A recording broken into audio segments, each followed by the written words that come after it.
aktyviausių mūsų projektų partnerių tai yra SEB bankas. Ir šiandieną pas mus svečiuose uždaros akcinės bendrovės SEB banko prevencijos departamento vadovė Daiva Uosytė, kuri papasakos jums apie finansinio sukčiavimo prevenciją kasdienėje bankininkystėje, kaip atpažinti ir nepakliūti. Būkite aktyvūs, išklausę kelkite klausimus ar rašykite komentarų laukelėje.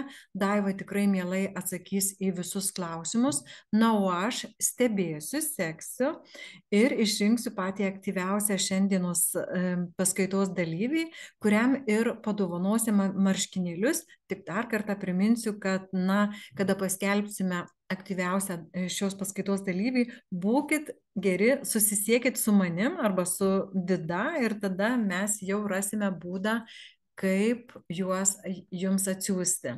Tai aš dabar baigiu dalintis savo ekranu ir kviečiu Daivą.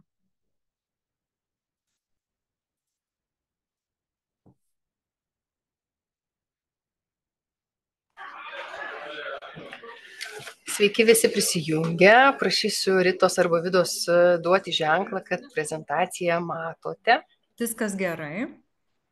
Labai gerai. Prezentaciją matom, viskas gerai. Šaunu. Tai iš tikrųjų labai džiugu ir ačiū, kad pakvietėte į šių metų pirmą paskaitą. Tokia gausi auditorija, tikriausiai matau apie 300 susirinkusių. Tai tikrai ir viena didžiausia, kurioje aš pristatau šią temą. Tai tikrai ačiū visiems, kurie radot laiko ir prisijungite. Tema tikrai aktuali ir prisidedu prie visų sveikinimų, ką paminėjo Vida ir Rita, ir tuo pačiu noriu palinkėti, kad šiais metais taip pat ir būtumėte labai atsparūs visiems finansiniams sukčiams, ilgapirščiams ir kad jiems nepavyktų jūsų apgauti nei jūsų šeimos narių, nei artimų draugų. Tad pradėsiu, kaip ir minėjom klausimus, tikrai mielai atsakysiu pranešimo pabaigoje. Tai finansinio sukčiavimo prevencija kasdienė bankininkystė ir kaip atpažinti bei nepakliūti. Kalbėsiu, kadangi esu iš akcinės bendrovės SEB banko, tai be abejo mano prezentacija daugiau bus susijusi su SEB banko vizualais, ar ne, tačiau principai pagrindiniai dėl kasdienės bankininkystės bei sukčiavimo prevencijos tikrai galioja ir kitom finansinėm institucijoms. Tai kas galbūt ir nesate SEB banko klientai, bet tikrai ta informacija aktuali ir jinai yra iš esmės bendrinė, tad neįsigaskite, jeigu kartais nesate SEB banko klientas ir nemanykite, kad jums šiandien nėra aktualu. Tiesiog tai yra bendra informacija, kuri tikrai gali būti pritaikyta bet kurios finansų įstaigos klientui. Tai šiandien dienai bankininkystę galima naudotis dviem kanalais. Tai yra interneto bankų, ar ne, jungiantis per kompiuterį arba per banko mobiliąją programėlę telefone. Tai yra pagrindiniai du kanalai, kuriais galime valdyti savo finansus, kasdienius finansus, atlikti mokėjimo operacijas, pasitikrinti sąskaitos likučius, sąskaitos išrašus, vykdyti mokėjimus bei juos atšaukti. Ir prisijungimo priemonės prie bankininkystės tiek interneto banke, tiek mobilioje programėlėje, ar ne, tai gali būti kelios. Tai visų pirma, SEB banko mobilioji programėlė arba arba Smart ID, mobilus parašas arba kodų generatorius. Tai viso 4 priemonės, kuriomis galima jungtis ir valdyti savo finansus. Labai svarbus akcentas internetinėje erdvėje, saugiai jaustis, saugiai atlikti visas operacijas, tai yra PIN kodai. Šiandien dienai mūsų pagrindiniai principai tai yra grįsti PIN 1 ir PIN 2 kodais. Ir ką jie reiškia? PIN 1 kodas skirtas patvirtinti tapatybei bei prisijungti prie internetinės bankininkystės. Na, o PIN 2 yra parašas, tolygus jūsų parašui. Tai yra sutvirtinti sutartis, pasirašyti mokėjimus. Dar šiek tiek sugretinsiu, jeigu anksčiau mokėjimą reikėdavo atlikti banko skyriui ir padėti parašą ranka, tai PIN 2 iš esmės tolygu tam parašui. jūs pasirašote, patvirtinate ir duodate pilną sutikimą atlikti tam tikrai operacijai, ar tai mokėjimo vykdymui, ar tai sutarties keitimui, ar tai tam tikrų sąlygų keitimui. Tad šitie PIN1 ir PIN2 kodai tai yra elementai, kuriuos žinote tik jūs ir jokių būdų negalima atskleisti tretiesiems asmenims, tuo labiau skambinantiems telefonu, prašantiems atskleisti, pavyzdžiui, gal socialinėse platformose, programėlėse. Tai šiuos kodus žinote tik jūs ir jokių būdų negalima atskleisti nei šeimos nariams, nei jokiems kitiems sutiktiems asmenims. Tai šiandien dienai trumpai apie tai kaip saugiai prisijungti prie internetinės bankininkystės, kaip atlikti mokėjimo pavedimą, kaip atšaukti mokėjimo pavedimą įtarus, kad, pavyzdžiui, susidūrėte su sukčiavimu, kaip pasitikrinti banko sąskaitos išrašą, kaip aktyvuoti, užblokuoti mokėjimo kortelę, sužinoti jos PIN kodą arba užsisakyti naują kortelę. Na ir pabaigai pasiliksime sukčiavimo prevencijos, sukčiavimo schemų, sukčiavimo būdų pagrindinės, kurios šiandien dienai yra ir veikiančios Lietuvoje. Taip, tai noriu tiesiog priminti, kad SEB banko svetainė yra viena ir vienintelė, tai www.seb.lt ir interneto banko adresas yra e.seb.lt. Tai svarbu žinoti kiekvienam savo banko, tai ar tai būtų SEBas ar galbūt kita institucija, būtina žinoti ir įsiminti, tai koks yra svetainės adresas ir koks yra interneto banko adresas. Kodėl tai yra svarbu? Todėl, kad šiandien dienai tikrai labai daug sukčiavimo atvejų, kai sukčiai siunčia laiškus, siunčia SMS žinutes, kur suklastoja internetinių svetainių arba interneto banko adresus, sukuria panašius ir tai bando apgauti žmonės, kad jie paspaustų nuorodas ir manytų, kad jungiasi prie tikro interneto banko. Tad SEB banko interneto adresas, kaip jau minėjau, seb.lt ir joks kitas, jokių papildomų raidžių jame būti negali.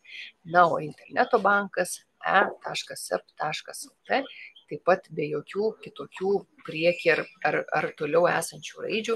Na ir dar svarbu atkreipti dėmesį, kad Lietuvoje registruoti domenai visi turi baigtis LT, ar ne? Tai yra Lietuvos simbolis, na, nes sukčiautojai dažnai naudoja labai įvairius, sakykime, tokius adresus kaip .com, .n ir kitus, kurie niekaip nėra susijęs su Lietuva. Tai judant toliau,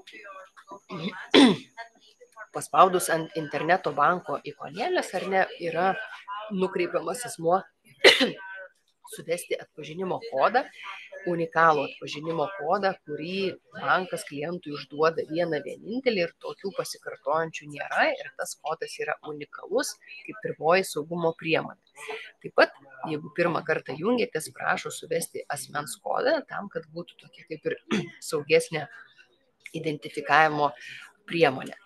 Jeigu iš namų kompiuterio, iš to pačio interneto adreso ar iš to pačio IP adreso jungiatės nuolat, tai asmens kodo ilgainiui gali neprašyti. Taip, da. Jo, aš labai noriu, gerbiama Daiva, truputėlį sustabdyti, nes čia visiems jau rašo ir mes patys girdim, kad mums trukdo pašaliniai garsai. Tačiau yra kelios organizacijos, kurios esat prisijungę ir mes negalim nuimti jums mikrofono garso. Tai ar turėsim, žinokit, imtis priemonių ir tiesiog atjungti jūs. Tai labai prašom kažkaip tai susitvarkyti su tuo garsu. Ar visi girdite mane dabar? Vat kaip ir nutilom. Tai gal tada tęsiam, toliau pabandom. Gal čia viskas ir gerai bus. Tai gerbiama Daiva, atsiprašau, kad... Viskas tvarkoj. Galbūt, Vida, tiesiog, kadangi pati esu ofise, galbūt jie gali būti garsai pašaliniai sklinda ir šalia manęs. Na, bet bandom judėti pirmin. Labai svarbu atkreipti dėmesį, kad jungiantis prie interneto banko, ar ne, visada yra prašoma atkreipti dėmesį į kontrolinį kodą, kuris yra matomas interneto banko lange ir taip pat yra rodomas mobilioje programėlėje arba Smart ID lange, ar ne, tai svarbu atkreipti dėmesį, kad tie kodai sutaptų. Tai jeigu interneto lange matome 5642, vadinasi jūsų telefone, ar ne, ar tai būtų mobilioji programėlė, ar Smart ID, ar mobilus parašas, kodai turi sutapti. Dažnai sukčiautojai bando jungtis klientų vardu ir tie kodai nesutampa, tačiau neatkreipus dėmesio galima tiesiog tvirtinti ir patvirtinti prieigą sukčiautojo, bet ne savo paties. Tad tai vienas iš svarbių kriterijų, ką reikia tikrai atkreipti dėmesį. Na ir ką, prisijungus, tai tikrai didžiulė rekomendacija nelaikyti visų pinigėlių vienoje banko sąskaitoje, tai yra turėti bent 2 ar 3 sąskaitas. Tai visų pirma, kasdienėms išlaidoms turėti vieną sąskaitą, jeigu naudojatės mokėjimo kortele, ir aš girdžiu pašalinius dabar garsus, nelaikyti visų. Tad mokėjimo kortelė, jeigu naudojatės, tai mokėjimo kortelėje laikyti tik tai tą pinigų sumą, kurią planuojate išleisti šiandien ar per savaitę ar per mėnesį. Na, o visas kitas santaupas rekomenduojame laikyti vienokio ar kitokio indėlio formoje. Tai gali būti terminuotas indėlis arba kaupiamasis indėlis. Taip pat yra svarbu būtinai pasitikrinti banko sąskaitos limitus. Tai šiandien dienai galima savarankiškai valdyti limitus tiek dienos operacijai, tiek mėnesio operacijai. Juos standartinius galite matyti prisijungus prie interneto banko, na ir juos atitinkamai pasikeisti. Tai jokių būdų nerekomenduojame turėti didelių dienos ar operacijos limitų, tiesiog pasirinkti tokią sumą, kuri jūs atitinka jūsų kasdienės arba mėnesio operacijas. Tai vienas iš taip pat saugumo žingsnių, kad jūsų pinigai sąskaitoje būtų saugus ir jų praradimas būtų minimalus. Tai kitas žingsnis, kas yra svarbu, tai nuolat pasitikrinti atliktų operacijų išrašą. Tai yra pasitikrinti, ar jūsų sąskaitoje nėra operacijų, kurių jūs neatlikote. Ta galite pasidaryti sąskaitos išraše, ar ne, tai paspaudus sąskaitos išrašas, pasirinkus tam tikrą termino pradžią ir pabaigą, galima pasirinkti dar kitus kriterijus, spausti rodyti ir išmeta visas operacijas per tam tikrą laikotarpį. Pastebėjus tam tikras operacijas, kurių neatlikote, tai būtina susisiekti su savo banku arba inicijuoti tokios mokėjimo operacijos atšaukimą. Judam toliau, tai ką turite žinoti apie savo mokėjimo kortelę. Tai taip pat interneto banke, važiuojant žemyn, yra pasirinkimas kortelės, mano kortelės, tai irgi yra langas su jūsų kortelės informacija ir jame galite valdyti limitus nustatymus, matyti kortelės PIN kodus, kitus duomenis, taip pat blokuoti ir uždaryti mokėjimo kortelę, įtarus, kad kortelė pamesta, pavogta ar galbūt buvo tam tikros operacijos su kortele, kurių jūs neatlikote. Tai pradžiai apie limitus, tai paspaudus ant limitų, taip pat jūs galite nusistatyti grynų pinigų dienos limitą, pirkinių dienos limitą ir taip pat labai svarbu atkreipti dėmesį, kad kokie yra jūsų pasirinkimai. Tai yra, ką jūs norite galėti atlikti mokėjimo kortele. Tai galbūt atsiskaityti prekybos vietose, jeigu atsiskaitimai užsienyje jums neaktualūs, reikėtų nuimti varnelę, jeigu atsiskaitimai internetu nėra aktualūs kiekvieną dieną, taip pat rekomenduojame juos nusiimti. Taip pat kiti kriterijai, kaip bekontakčiai atsiskaitimai, grynų pinigų išėmimas, paskutinių kortelės operacijų peržiūra ar likučio peržiūra bankomate. Tai yra, rekomenduojame labai pasirinkti tik tas funkcijas, kuriomis jūs naudojatės ir tikrai nelaikyti jų visų aktyvių. Na ir kadangi tema finansinis sukčiavimas, tai ar ne, tai susidūrus su finansiniu sukčiavimu arba pametus kortelę, tai tą galima taip pat padaryti ir savarankiškai, tai prisijungus prie interneto banko ar mobilios programėlės, galite uždėti tam tikrus ribojimus, tai laikinai blokuoti mokėjimo kortelę, jeigu manote, kad jį gal kažkur pasimetė namuose, arba jeigu kortelę pametėte, pavogėte, tai rinktis kitą opciją, arba iš karto uždaryti mokėjimo kortelę.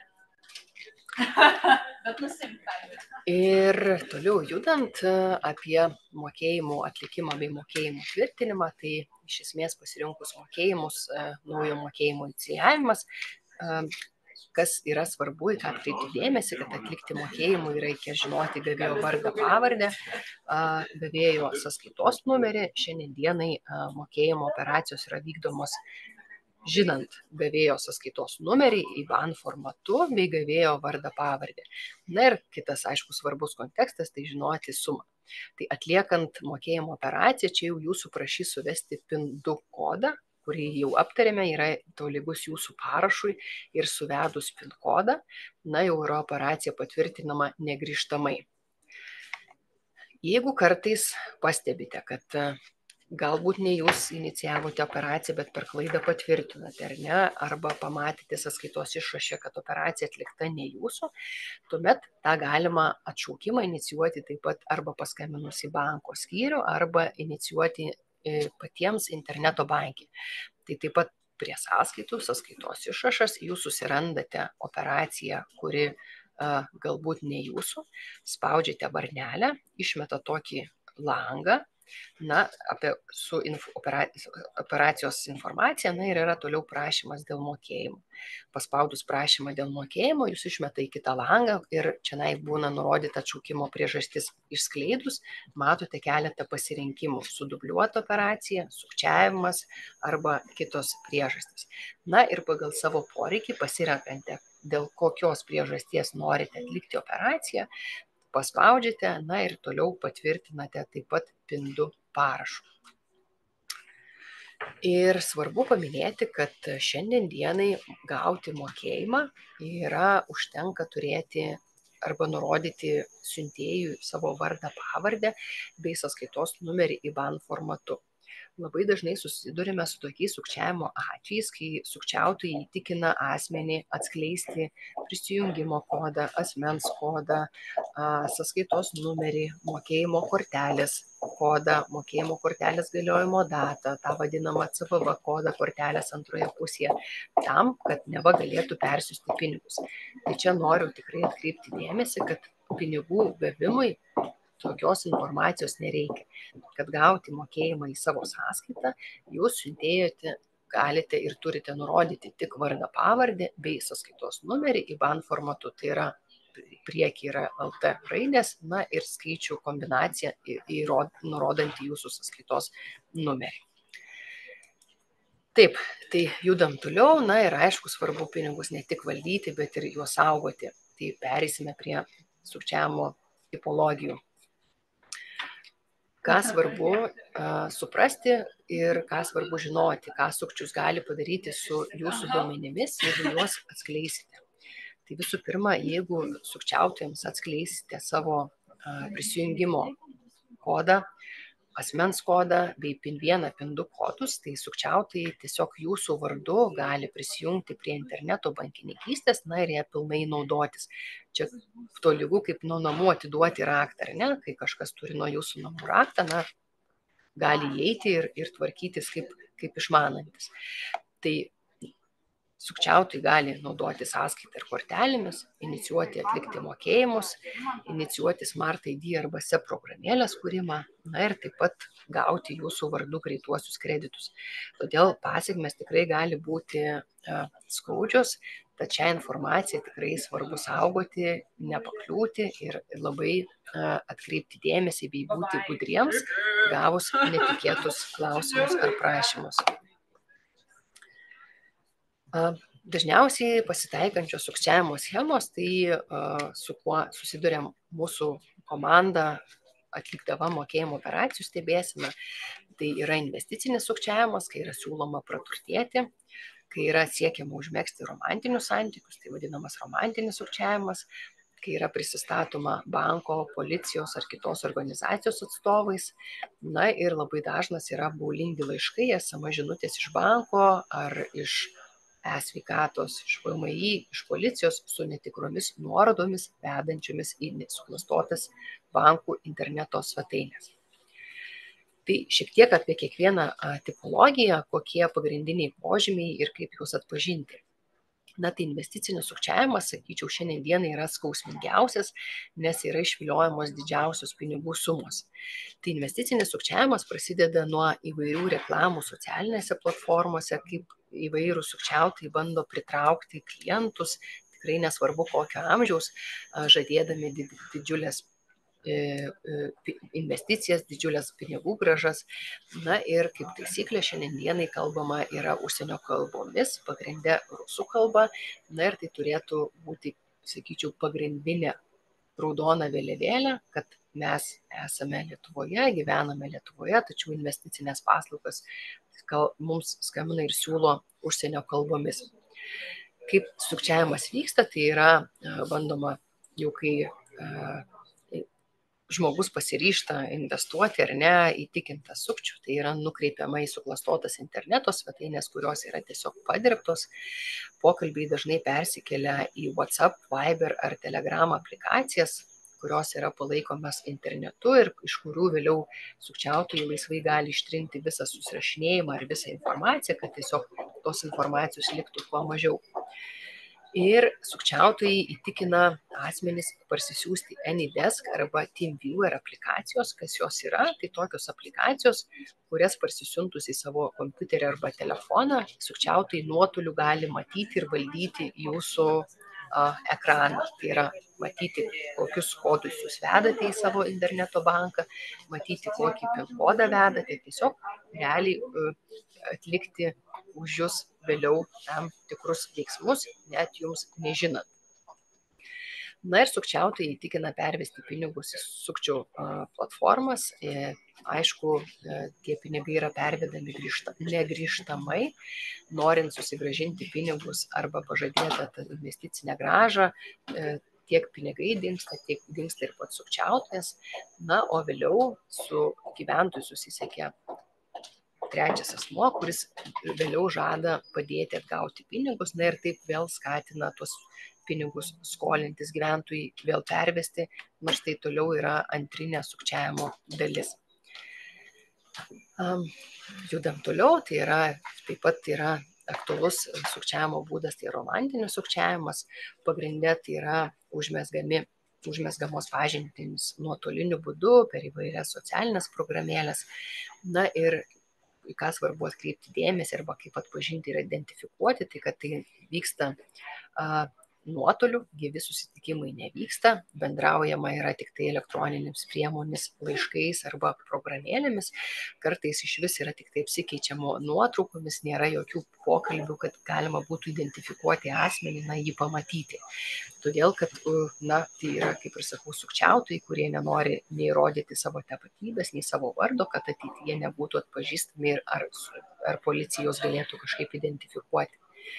Na, naujasis pažįstamas sukčius, tai pripažįsta arba teigia, kad jaučia stiprius romantiškus jausmus ir kad dažnai žadama, kad šių santykių pabaiga bus santuoka, kad jis tikrai atvyks į Lietuvą, kad tikrai šiuo metu tiesiog gal susiduria su tam tikrais sunkumais, na ir po truputį pradeda prašyti pinigų, tai vaistams, tai bilietui, tai siuntai, tai dar kažkam. Na ir po truputėlį tikrina savo auką, kiek jinai linkusi pervesti pinigus. Na ir tada prašymai pervesti pinigus didėja, sumos didėja. Jeigu kartais pinigų asmuo neturi ar ne, galbūt baigėsi santaupos, jie netgi įtikina pasiskolinti iš artimųjų, galbūt iš bankų, greitųjų kreditų, žadėdami, kad neužilgo visas tas skolintas lėšas sugrąžins. Na ir svarbu atkreipti dėmesį, kad tai nėra vyrai ir moteris, tai aukomis tampa tiek vyrai, tiek moteris ir net nepriklausomai nuo amžiaus.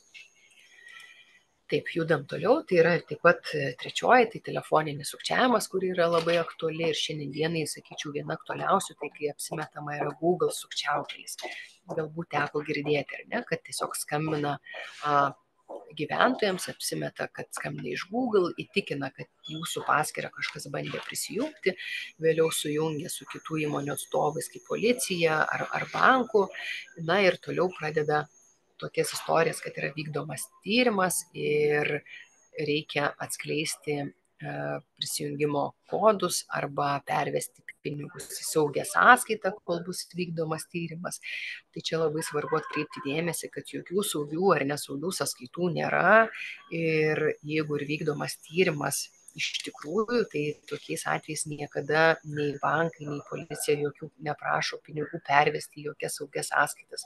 Todėl, kad esant poreikiui, tuos tiesiog pinigus gali rezervuoti arba, vadinkim, užšaldyti kliento sąskaitoje, jų nejudinant iš sąskaitos toje, kurioje jie yra.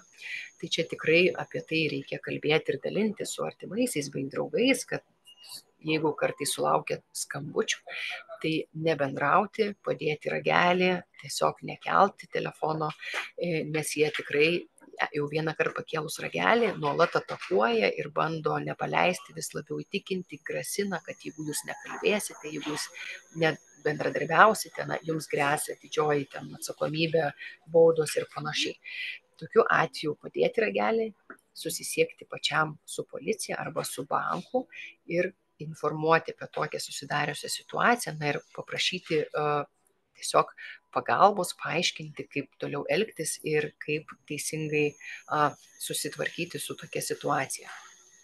Dažnais atvejais sukčiautojai įtikina gyventoją perduoti mokėjimo kortelę su PIN kodu, ir toliau kas seka, tai yra sukčiautojai išgrynina lėšas bankomate kliento vardu, nes jie turi PIN kodą, arba jeigu gyventojas atskleidžia savo interneto banko prisijungimo duomenis, tai kortelės PIN kodą jie gali pasižiūrėti ir interneto banke. Tad labai svarbu nepasiduoti manipulacijoms, grasinimams, kad jokių būdų neįbaugintų, tą informaciją palikti, pasitikrinti su artimaisiais, su policija arba tiesiog su banko konsultantais. Važiuojam toliau, tai yra tikrai dažnas reiškinys apgaulingi laiškai, SMS žinutės iš banko arba kitų institucijų. Tai čia mano pavyzdžiai bus iš banko, bet tikrai apie tai ties tuo neapsiribojame. Tikrai dažnai ir metų pradžioje buvo iš e-sveikatos siunčiami suklastoti laiškai. Dažnai, kai yra deklaravimo laikotarpis, yra VMI naudojami, e-sveikatos poliklinikų ir panašių patikimų institucijų vardu apsimetantys sukčiai siunčia laiškus, norėdami apgauti ir įtikinti žmonės, atskleisti savo prisijungimus prie interneto banko. Tai šiek tiek gal iš karto pereisiu prie pavyzdžių ir pakomentuosiu. Tai apgaulingi laiškai iš banko ar iš kitų institucijų, tai visų pirma labai svarbu atkreipti dėmesį į siuntėją, ar ne? Tai yra pats pirmas žingsnis gavus bet kokį laišką, tai pasitikrinti, kas yra siuntėjas. Tai šiais pavyzdžiais yra apsimetama SEB banku, tačiau nepaisant to, kad prieky yra 3 raidės SEB, kas lyg ir suponuoja, kad tai SEB banko galbūt laiškas, tačiau žiūrint toliau, ar ne, tai nieko panašaus į SEBo, elektroninio pašto adresą nėra. Tai tiesiog raidės, kurios nieko neturi bendro, ar ne? Mūsų elektroninis paštas pagrindinis yra info@seb.lt, o čia tikrai raidžių įvairių ir ac.kr, šiame pavyzdyje support@francaisemployee.ch, kur nieko bendro neturi su banko pavadinimu. Aišku, yra naudojami logotipai, jie yra pavogti, bet kad sukurti tą tikrumo jausmą, kad gyventoją galima būtų lengviau apgauti. Dažnai tikrai reikia atkreipti dėmesį į klaidas, tekstai yra nerišlūs. Aišku, šiandienai dirbtinis intelektas yra taip pat stipriai naudojamas sukčiavimui. Tai yra, kad paprašoma dirbtinio intelekto sukurti tekstą, tai dažnai padaroma tikrai be klaidų užsienio kalbomis, bet šiandienai dar tikrai į lietuvių kalbą pakankamai sudėtinga, rišliai, tvarkingai išversti tekstus, tai dar tai yra kaip ir galimybė atskirti, kad tekstai yra ne banko siųsti, o sukčiautojų, tai iš klaidų. Tai lyg ir bandoma rašyti lietuviškai, kad jūsų sąskaita yra pasenusi ir naudojami tam tikri terminai, kurių kasdienė bankininkystė arba standartiškai nenaudojame. Tai sąskaita pasenusi arba užšalusi, pinigai užšaldyti, atšildyti, tokie jau, kaip ir sakau, netgi juokingi terminai, į kuriuos reikėtų atkreipti tikrai dėmesį. Ir visada būna tam tikras skubos jausmo sukūrimas, tai kad be jūsų neatidėliotino įsikišimo nebegalėsite patvirtinti operacijų internetu ir mokėjimų kortele. Atnaujinkite savo paskyras, spustelėdami toliau patiktą nuorodą. Ir nuoroda tokia irgi keistos raidės, nieko neturinčios bendro nei su lietuvių kalba, nei su banku, na, bet kartais net kreipia dėmesio, gyventojai spaudžia, na ir galiausiai nukenčia. Taip pat gretimame pavyzdyje, taip pat irgi tam tikras skubumo jausmas yra sukuriamas, kad jei per nurodytą laikotarpį nebus atlikti reikalaujami veiksmai, saugumo atnaujinimas, duomenų patikrinimas, tai mūsų skyriuose negalėsite atlikti jokių tolesnių operacijų. Na, tai bandoma sukurti saugumą, įbauginti, kad žmogus atliktų veiksmą negalvodamas, tiesiog vadovaudamasis jausmais. Na ir čia taip pat kviečiama prisijungti, na ir tos nuorodos veda į suklastotas interneto banko svetainės. Na ir kaip minėjau pačioje pradžioje, paspaudus nuorodą kaip ir nieko neatsitiks. Atsitiks tuomet, kai tą suklastotą svetainę suvesite savo atpažinimo kodą, asmens kodą, na ir ją patvirtinsite PIN 1 kodu bei mokėjimo operaciją PIN 2 kodais. Tad labai svarbu žinoti savo interneto banko svetainės adresą bei pačią interneto banko svetainę, kaip neatrodo.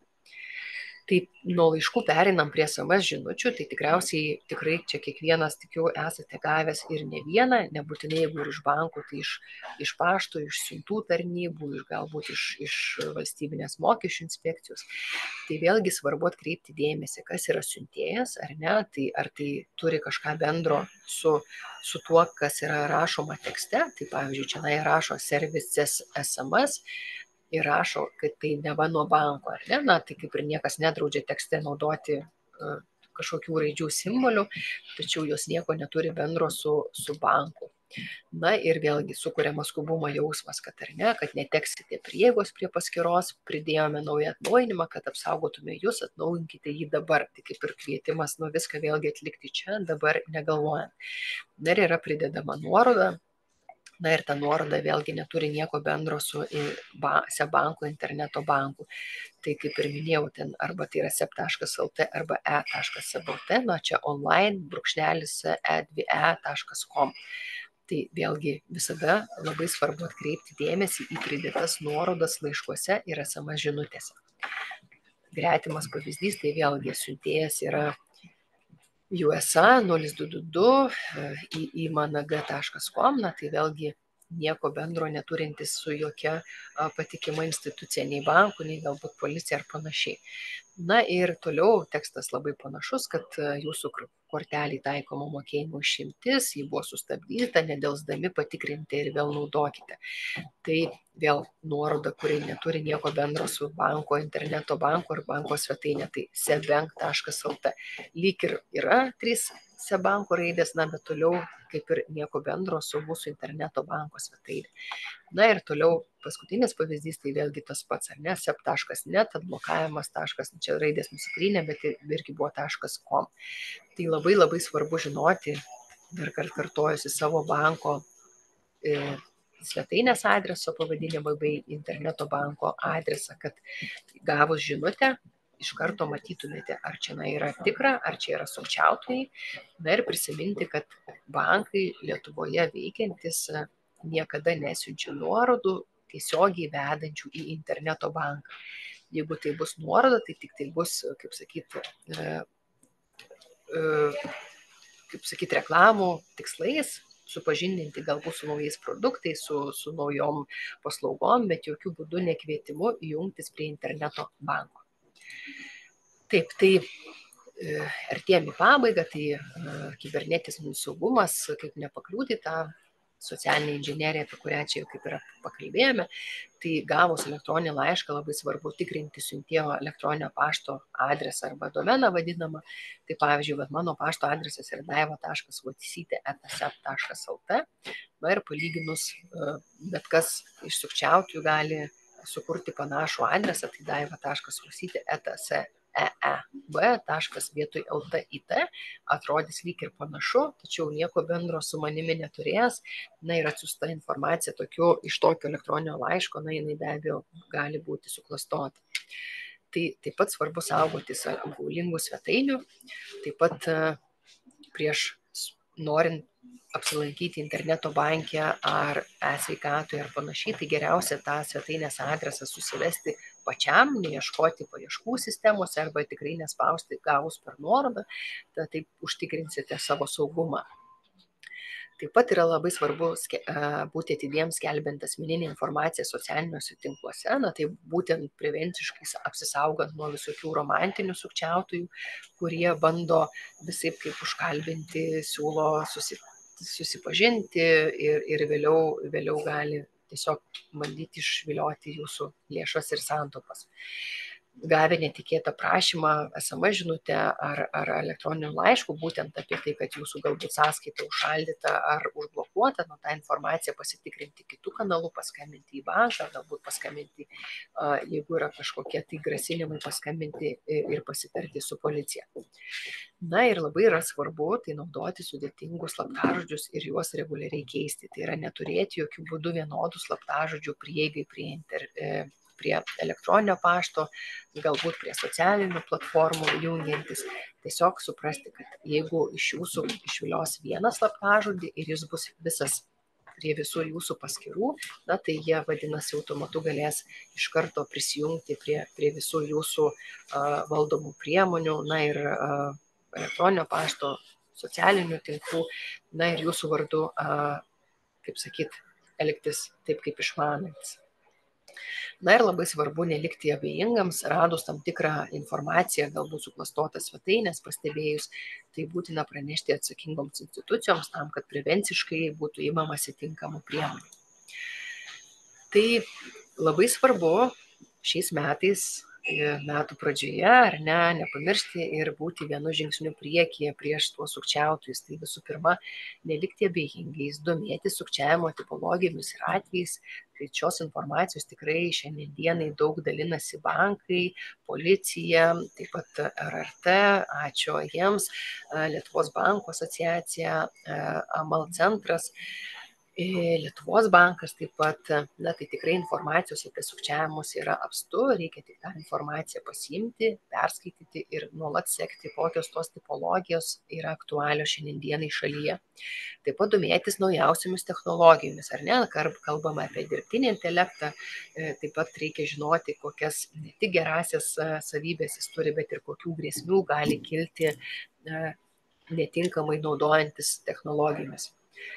Svarbu nepamiršti, visada kartoti apie tai, kad nespausti laiškuose ir SMS žinutėse gautų nuorodų, taip pat saugoti asmeninius duomenius bei PIN1 ir PIN2 kodus. Ir aišku, netvirtinti operacijų, kurių neinicijuojate. Jeigu kartais netikėtai telefone gaunate pranešimą, inicijuojate operaciją tam tikrai sumai, prašome patvirtinti, bet tokios operacijos jūs netvirtinate, nes jūs jos neinicijuojate, Tai visų pirma reikia pagalvoti, ar tai aš atlieku, jeigu ne aš turiu atmesti ir nieko nedaryti. Bet ne pirmą padarau, paskui pagalvoju, Tai neskubėti, sustoti, pasitikrinti, jei tai mano operacija ir neatitinka tai, ką aš noriu atlikti, aš ją tvirtinu, bet jeigu tai yra netikėtas iššokęs prašymas, aš jokių būdų jos netvirtinu, susisiekiu su savo banku ir informuoju apie tai, kad mano vardu kažkas bando inicijuoti mokėjimą ar galbūt kažkas mano vardu jungiasi prie mano bankininkystės. Tai banko darbuotojai imsis saugumo priemonių, užblokuos interneto banką, apsaugos jūsų sąskaitą, pakeis jūsų atpažinimo kodą. Ir aišku, dalinti šiomis žiniomis su artimaisiais, kolegomis, kaimynais, ir esant poreikiu konsultuoti su banko atstovais. Klausimas tikriausiai natūralus kyla, koks bankų vaidmuo visame sukčiavimo prevencijos ir saugumo kontekste. Tai visų pirma yra klientų visuomenės edukacija. Tikrai skiriame didžiulės pajėgas, kad kalbėti apie sukčiavimo prevenciją, kalbėti apie kasdieninę saugią bankininkystę, kaip saugiai valdyti finansus. Nereikia, ne. Kaip ir pradžioje minėjau, tai yra unikalūs identifikavimo kodai, unikalūs PIN kodai, kaip atpažinti klientą, kad tai yra griežtas klientų identifikavimas ir kad tai yra tik tai jūs asmeniškai jungiatės, nėra antro tokio kodo, nėra antro tokio PIN kodo, kurių kombinaciją galėtų kažkas atspėti ir prisijungti jūsų vardu. bankas taip pat imasi suklastotų bankų interneto banko svetainių blokavimo, ar ne, mes proaktyviai ieškome tokių suklastotų svetainių, tai yra 24 valandas per parą sistema paieško internetinėje erdvėje tokių svetainių ir inicijuoja jų blokavimą. Ir taip pat blokuojame jau identifikuotas sukčiavimui naudojamas sąskaitas. Tai yra, jeigu identifikuojame patys ar mums praneša klientai, kad yra pinigai pervesti sukčiautojų sąskaitas, mes imamės tokių sąskaitų blokavimų, kad toliau mūsų klientai nenukentėtų, tai yra negalėtų išvesti pinigų tyčia ar netyčia į jau sukčiautojų sąskaitas. Na ir jau mano minėti sąskaitų teisių ir operacijų limitai, ar ne, tai tikrai rekomenduoju ir kviečiu tuos limitus nusistatyti pagal savo poreikį, nepalikti visų galimų opcijų ir variacijų. Jeigu mano dienos limitas yra tam tikra suma, tai aš tokį ir nusistatau. Jeigu aš neatlikinėjau, neapsipirkinėjau internetu, tai aš automatiškai nusiimu varnelę nuo atsiskaitimų internetu arba užsienyje, na, tam, kad nutikus netikėtai aplinkybei jūsų duomenimis, jūsų mokėjimo kortelės duomenimis negalėtų pasinaudoti sukčiautojai. Taip pat atliekame 24 valandas per parą, visas 7 dienas per savaitę ir visus metus, tai yra mokėjimo operacijų stebėsena. Tai yra, kad jūsų inicijuojamos operacijos yra tikrinamos ir priskiriamas joms tam tikras rizikos balas ir pagal tai yra vertinama, ar operacija atliekama pačio asmens, ar tai visgi galbūt netipinė operacija, kurią reikia sustabdyti, paskambinti, perklausti. Tai taip yra atveju, kai iš banko gali paskambinti ir paklausti, ar tai jūs inicijuojate operaciją ar ne, tačiau jokių būdų banko darbuotojas neprašys tų pinigų pervesti kažkur, neprašys atskleisti jūsų kodų, PIN kodų ir panašiai. Tai tiesiog būtų kontrolinis klausimas įsitikinti, ar jūs inicijuojate operaciją ir ar jūs pažįstate asmenį, kuriam atliekate operaciją, na, kad vėliau nebūtų prarastos finansinės jūsų santaupos. Na ir pagalba telefonu taip pat yra teikiama 24 valandas per parą, tai svarbu įsiminti, ar ne, tai nėra, kad dirbame tik darbo dienomis, pagalba telefonu dėl sukčiavimo, dėl mokėjimo kortelių blokavimo ar mokėjimo atšaukimo yra teikiama visą parą, nurodytų telefonu, kurį taip pat galima rasti ir banko interneto banko svetainėje. Na ir dar kartą, ar ne, žinoti tiek SEB bankų, tiek savo banko svetainės adresą, tiek interneto banko adresą tam, kad gavus, pavyzdžiui, laiškų ar nuorodoje, jūs galėtumėte atpažinti, kad tai yra tikra ar netikra. Na ir ką daryti, jei tapote sukčiauka, tai visų pirma susisiekti su savo finansų įstaiga, inicijuoti mokėjimo atšaukimą pačiam arba paskambinti į finansų įstaigą. Apie nusikaltimą būtina pranešti policijai, kad jie taip pat iš savo pusės imtųsi tam tikrų veiksmų, surinkti su sukčiavimu susijusius visus dokumentus, ar susirašinėjimą, ar jeigu tai buvo kažkokie siųsti arba gauti dokumentai, tai tą informaciją išsisaugoti, kuri padės policijai toliau atlikti tyrimą. Na ir pastebėjus tam tikrą kenkėjišką veiklą kibernetinėje erdvėje, tikrai kviečiu visus būti socialiai atsakingais ir apie tai pranešti ir Nacionalinio kibernetinio saugumo centrui, na tai arba per jų nuorodą nksc.lt arba rašant laišku cert@nksc.lt. Tai galbūt tikrai nemažai informacijos, bet tiek bus įrašas, tiek skaidrėmis bus pasidalinta. Na ir dabar mielai atsakyčiau į jūsų klausimus. Tai turbūt aš pasistengsiu iš komentarų paskaityti klausimus. Pirmą klausimą dar tik neįpusėjus net jūsų paskaitai, Daiva, uždavė Gitana Pumerytė Vausilienė, kurį jau, man atrodo, jūs ir atsakėte, bet aš vis tiek jį garsinsiu dar kartelį, gal kažkoks niuansas liko neatsakytas. Iš karto turėsiu klausimą gerbiamai Daivai Usytei. Pastaruoju metu paplito sukčiavimo būdas, kai žmogaus sąskaitą pervedami pinigai ir vėliau kreipiamasi apeliuojant į sąžinę, kad pervedimas įvyko netyčia ir būkit geri, gražinkit pinigus.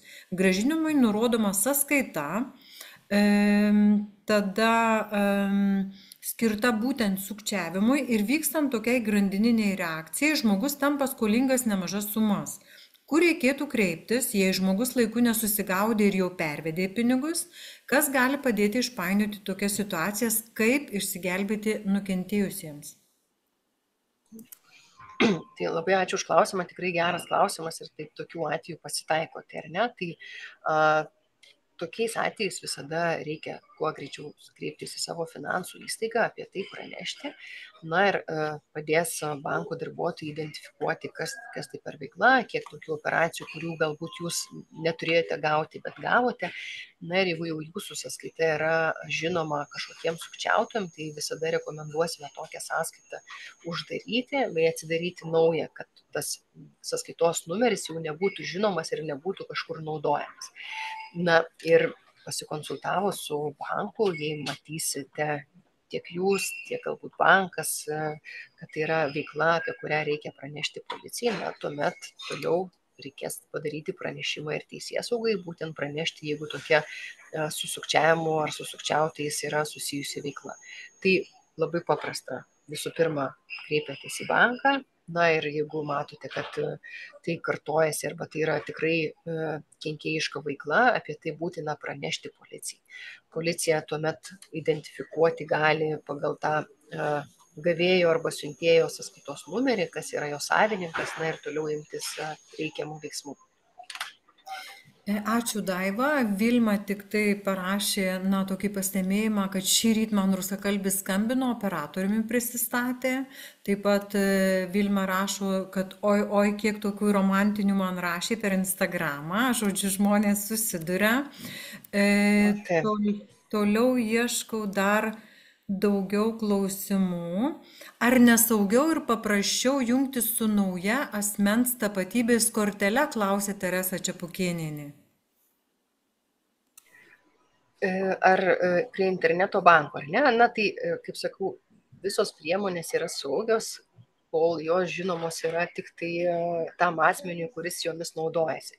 Nes saugumas tai yra visiškai pilnas ir užtikrintas ir tos priemonės, tiek mano minėtas Smart ID, banko programėlė, mobilus parašas ir generatorius, šios visos priemonės atitinka aukščiausiam saugumo reikalavimą, nes kitu atveju jų nebūtų galima naudoti.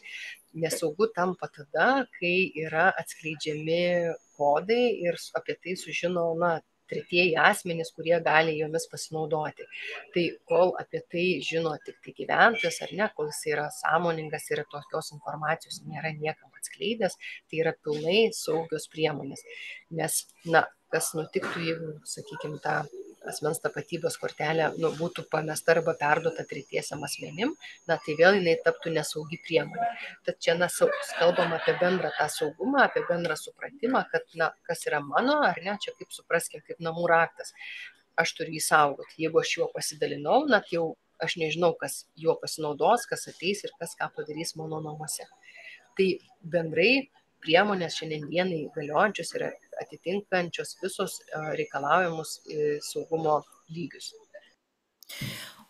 Dalė klausia, o ar banko virtualus konsultantas niekada nebus sukčius, ar juo galima pasitikėti? Ačiū už klausimą, geras tikrai klausimas. Banko virtualus konsultantas šiandien dienai tikrai nėra sukčius, nes tai yra, kaip sakau, konsultantas, kuris pagrinde turi tam tikrus algoritmus, ir atsakinėja į klausimus, tačiau banko konsultantą arba vadinamą robotą vis tiek prižiūri banko darbuotojai. Tai reiktų tada jau banko darbuotojas, kad, kaip sakyt, būtų patekęs į sukčių pinklės, kad ilgainiui kažkas nutiktų. Ir čia atkreipiu dėmesį, kad banko konsultantas bet kuriuo atveju atsako tokius į bendrinius klausimus, kaip mes pastebime, dažniausiai užduodamus klausimus, kad tiesiog gyventojui nereiktų galbūt skambinti į banką, laukti, kol prisiskambins, nors pakankamai tikrai greitai galima prisiskambinti. Bet kad paprastumo ir greitumo dėliai galima būtų tą atsakymą gauti iš virtualaus konsultanto arba roboto vadinamo. Tačiau tokių, sakykime, klausimų dėl galbūt skolinimosi, investavimo ar kažkokių tokių asmeninių dalykų niekada virtualus konsultantas jums neatsakys. Pavyzdžiui, jeigu klausite, koks mano sąskaitos likutis, tai tokios informacijos be abejo, kad robotas jums neatsakys, tai jau reikės susisiekti su tikru banko darbuotoju. Rūta Beinoravičiūtė klausia, patikslinkite, kas yra sąskaitos IBAN. Ar tai yra visas sąskaitos numeris 18 skaičių? Taip, tai yra 2 raidės, na ir 16 skaičių kombinacija. Tai tas vadinamas sąskaitos numeris, būtent IBAN tuo vadinamu formatu. Tai, arba paprastai žmonių kalba tiesiog yra sąskaitos numeris. Jolanta klausia, ar nesaugiau visgi jungtis prie bankų PIN generatoriumi? Tai tiek PIN generatorius arba PIN kodų generatorius vadinamas, tiek jau mano minėtos kitos priemonės, jos atitinka visiems tiems saugumo lygiams, nes jungiantis su kodų generatoriumi, tai principas iš esmės labai yra panašus, ar ne, kad jūs kodų generatoriai suvedate kodą, ar ne, kurį vėlgi turite tik jūs žinoti. Tuomet yra sugeneruojamas, jeigu neklystų, 6 skaičių kodas, kurį turite suvesti kaip sakyti, į sistemą. Tai vėlgi tie kodai yra unikalūs, bet taip pat kaip ir prisijungimo kodas ar PIN kodas, jie irgi taip pat yra unikalūs, ir šios priemonės, jos, sakyčiau, tolygiai yra saugios. Jeigu sukčiautojas, pavyzdžiui, įtikina asmenį, kad jo vardu kažkas atliekama ir jis turi atlikti veiksmą arba patvirtinti arba atskleisti kodą, tai nėra svarbu, ar jūs atskleisite PIN kodų generatoriaus kodą ar atskleisite mobilios programėlės kodą. Tokių atvejų turime savo veikloje, susidurime ir su vienais, ir su kitais atvejais. Čia priklauso nuo to, kaip sukčius įtikins, kaip manipuliuos, kaip bandys tą situaciją išnaudoti, apgauti gyventoją, klientą, kad jis atskleistų tą kodą. O sukčiautojui visiškai nesvarbu, kuri prisijungimo priemonė. Sukčiautojo tikslas visada pasiekti galutinį tikslą, tai paimti pinigus. Ir jeigu jis jau matys, kad gyventojas linkęs dalintis, tai jisai gali iškaulyti tiek vieną, tiek kitą kodą.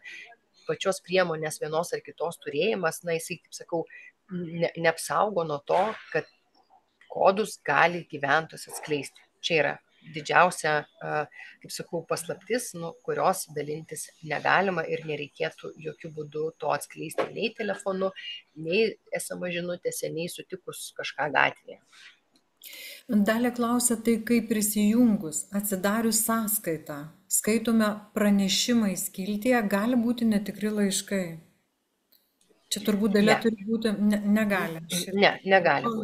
Negali, nes interneto banke, jeigu prisijungite prie tikros interneto bankininkystės, kaip ją identifikuoti jau minėjau, tai tokių netikrų laiškų tikrai nebus, nes tokius laiškus rašo banko darbuotojai.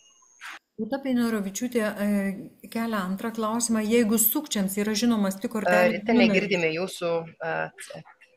Jeigu sukčiams yra žinomas tik kortelės numeris, ar jie gali pasinaudoti interneto banke iš sąskaitos? Daiva, įsijunkit, prašau, mikrofoną. Rita, negirdėjau aš irgi jūsų klausimą, jeigu galite. Pas mane yra garsiakalbis, galvoju, kodėl. Jeigu sukčiams yra žinomas tik kortelės numeris, ar jie gali pasinaudoti interneto banke iš sąskaitos? Ne, jeigu sukčiams yra žinomas kortelės numeris, pasinaudoti pinigais nėra galimybės. Norint atsiskaityti internetu, tai yra reikalinga daugiau informacijos, tai mokėjimo kortelės numeris, vardas, pavardė, mokėjimo galiojimo data bei tas vadinamas CBB saugumo kodas. Tačiau jeigu manote, kad jūsų kortelės numeris jau yra kažkam žinomas, tai tikrai pirmu taikiniu reiktų kreiptis į banką dėl kortelės pergaminimo arba, kaip rodžiau skaidrėse, galima pasidaryti interneto bankininkystė, yra grafa blokuoti kortelę bei užsakyti naują kortelę. Todėl, kad, jeigu jau manote, kad kažkas žino jūsų numerį kortelės, tai galbūt ir žino daugiau informacijos, tai nereikėtų rizikuoti, reikėtų imti saugumo priemonių pačiam. Lidija klausia, kokius saugiklius turi bankai, jei pervedant pavedimus patenkama į sukčių pinkles. Buvau patekusi, kai siunčiau skolą ir buvau užblokuota. Bankas nurodė, kad tai sukčiaus sąskaita. Buvo nemalonu. Ar bankai netikrina iš užsienio klientų asmeninių sąskaitų? Jų būna daug, turbūt netikrų?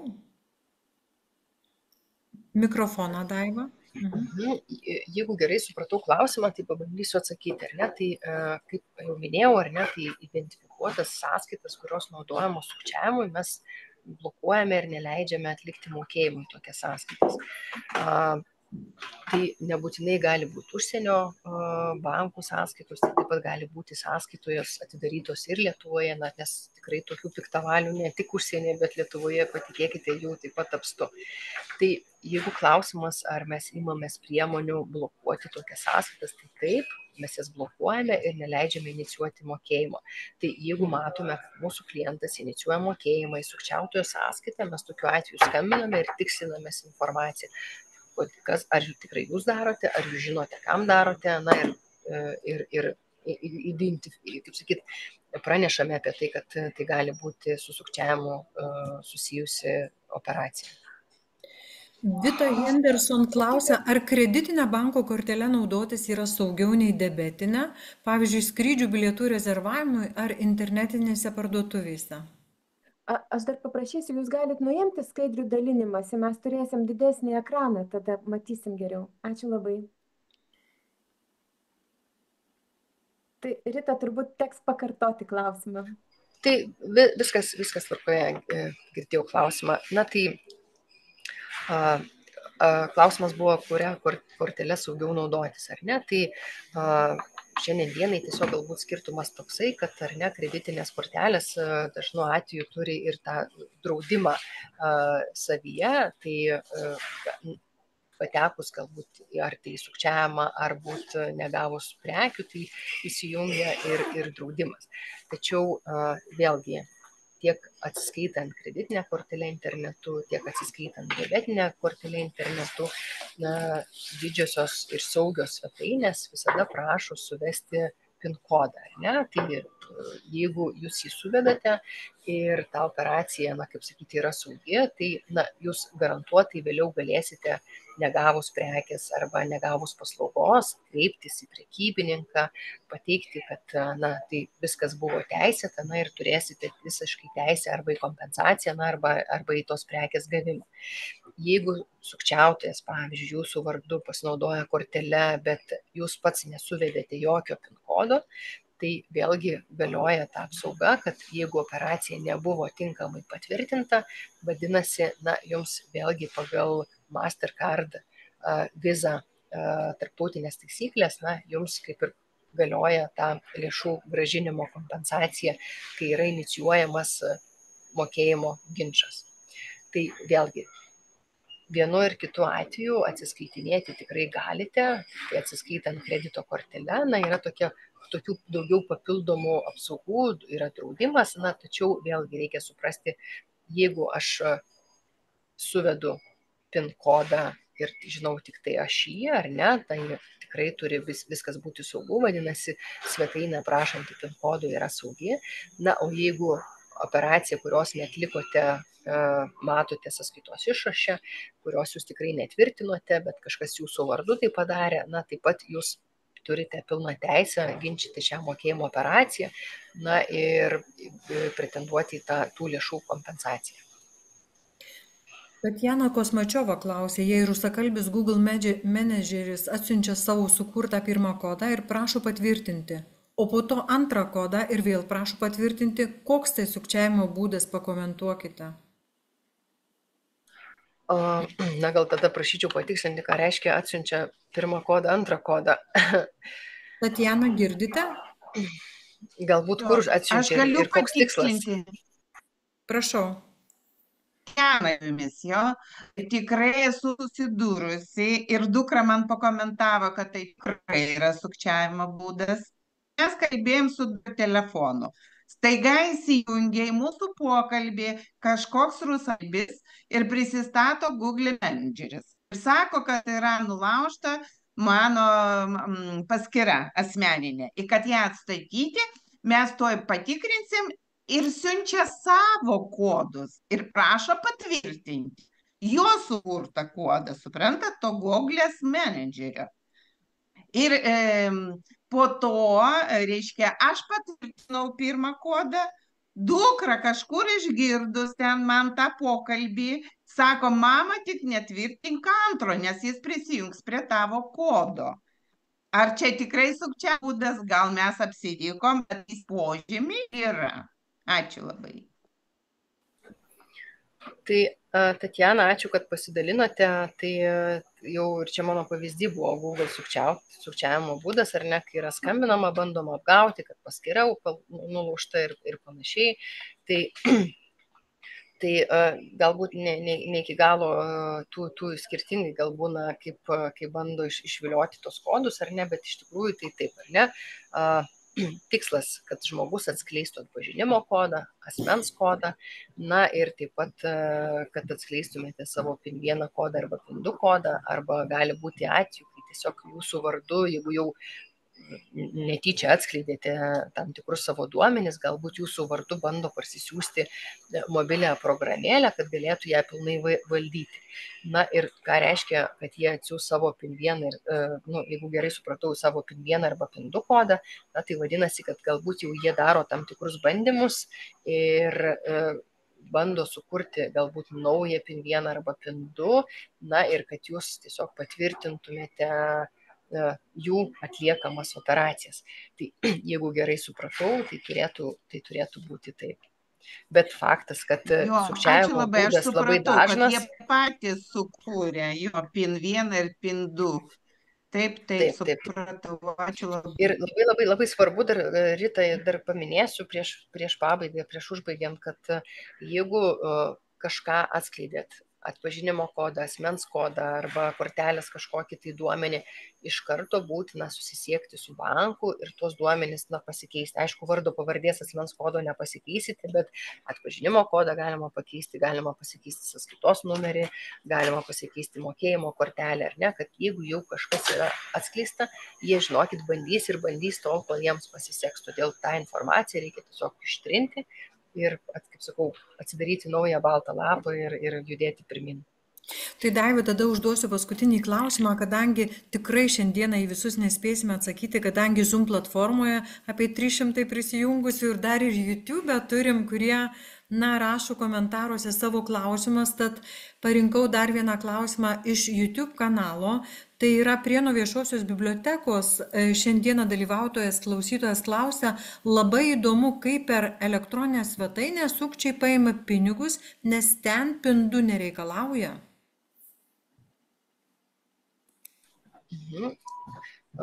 Tai šiek tiek pasikartosiu galbūt, kad prisijungti prie elektroninės bankininkystės jungiame su PIN1, atlikti mokėjimą turime suvesti PIN2. Tai yra tam tikros galbūt mažos vertės mokėjimai, ten iki 10-20 eurų, kuriems šiandien dienai taip bankai ne visuomet prašo PIN2, labiau tai būna programėlė išmetamas tik tai tam tikra suma, kurią reikia paspausti, ar ne? Tai kodėl? Nes tai mažos vertės mokėjimai, galbūt jie nesukuria tokios didelės rizikos ir kartais gali neprašyti patvirtinti. Tačiau visoms kitoms didesnėms sumoms yra būtina suvesti PIN2.